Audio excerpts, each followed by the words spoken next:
Hi friends, എല്ലാവർക്കും നമ്മുടെ പുതിയൊരു വീഡിയോയിലോട്ട് സ്വാഗതം. ഇന്നത്തെ നമ്മുടെ റെസിപ്പി എന്ന് പറയുന്നത് നല്ല ടേസ്റ്റി ആയിട്ടുള്ള ഒരു മീൻ ഫ്രൈൻ്റെ റെസിപ്പിയാണ് കേട്ടോ. ഇവിടെ ഞാൻ ഫ്രൈ ചെയ്യുന്ന ഈ മീനാണ് ബത്തൽ എന്നാണ് ഞങ്ങളൊക്കെ പറയുന്നത് കേട്ടോ. അപ്പോൾ നിങ്ങളൊക്കെ നാട്ടിൽ എന്താണ് മീൻ പറയുന്നതെന്ന് കമൻ്റായിട്ട് അറിയിക്കാൻ മറക്കരുത്. അപ്പോൾ അതിനായിട്ട് നമ്മൾ മീൻ ഫ്രൈ ചെയ്യാൻ വേണ്ടിയിട്ട് നമ്മൾ ചെറിയൊരു മിക്സിയുടെ ജാർ എടുത്തിട്ടുണ്ട്. ആദ്യം തന്നെ മസാല തയ്യാറാക്കണം. അതിന് വേണ്ടിയിട്ടാണ് അതിലേക്ക് വെളുത്തുള്ളിയും ഇഞ്ചിയും ചേർത്ത് കൊടുത്തിട്ടുണ്ട്. ഇഞ്ചിയും വെളുത്തുള്ളിയൊന്നും അധികം ആവണ്ട കേട്ടോ. അതിനുശേഷം നമ്മൾ ചേർത്ത് കൊടുക്കുന്നത് കാന്താരി മുളകാണ്. നല്ല ടേസ്റ്റാണ് കേട്ടോ കാന്താരി മുളക് ചേർത്തിട്ട് മീൻ ഫ്രൈ ചെയ്യുന്ന സമയത്ത്.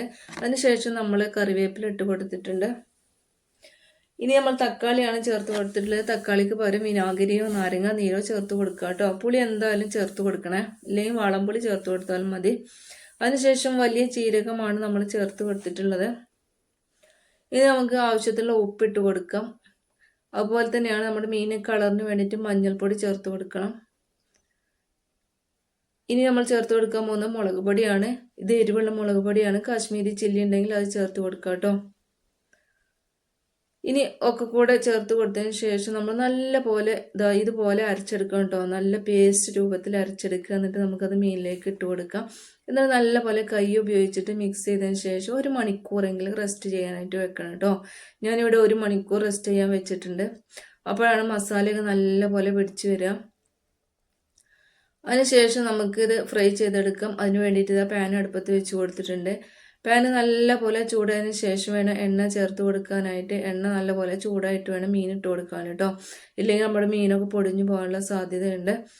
അതുപോലെ തന്നെയാണ് മീൻ ഇട്ട് കൊടുത്ത ഉടനെ തന്നെ ഫ്ലെയിം കുറച്ച് വെച്ച് കൊടുക്കരുത്. കുറച്ച് സമയം 1 മിനിറ്റ് സമയമെങ്കിലും ഫ്ലെയിം നല്ല പോലെ കൂട്ടി കൊടുക്കണം. അപ്പോഴാണ് നമ്മുടെ മീനിൽ നമ്മൾ തേച്ച് കൊടുത്തുള്ള മസാലകളൊക്കെ നല്ല പോലെ പിടിച്ചു വരിക. ഇല്ലെങ്കിൽ ഇട്ട ഉടനെ തന്നെ ഫ്ലെയിം കുറച്ച് വെച്ച് കൊടുത്താൽ നമ്മുടെ മീനൊക്കെ പൊടിഞ്ഞു പോകാനുള്ള സാധ്യത ഉണ്ട് കേട്ടോ. അങ്ങനെ ഏകദേശം 2 മിനിറ്റ് കഴിഞ്ഞിട്ടുണ്ട്. ഞാനൊന്ന് തിരിച്ചിട്ട് കൊടുത്തിട്ടുണ്ട് കേട്ടോ. ഇനി തിരിച്ചിട്ട് കൊടുത്തതിന് ശേഷം നമുക്ക് ഫ്ലെയിം കുറച്ച് വെച്ച് കൊടുക്കാം. സിമ്മിലിട്ടിട്ടാണ് പിന്നീട് ഞാൻ 20 മിനിറ്റ് കുക്ക് ചെയ്തെടുത്തിട്ടുള്ളത്. അങ്ങനെ ഇടയ്ക്കിടയ്ക്ക് തിരിച്ചും മറിച്ചും ഇട്ട് കൊടുത്തിട്ടാണ് നമ്മൾ ഈ കാണുന്ന രൂപത്തിൽ നല്ല പോലെ മൂപ്പിച്ചെടുത്തിട്ടുണ്ട് കേട്ടോ. കാരണം തീ കുറച്ച് വെച്ച് കൊടുക്കുമ്പോഴാണ് നല്ല പോലെ മൂത്ത് കിട്ടുക.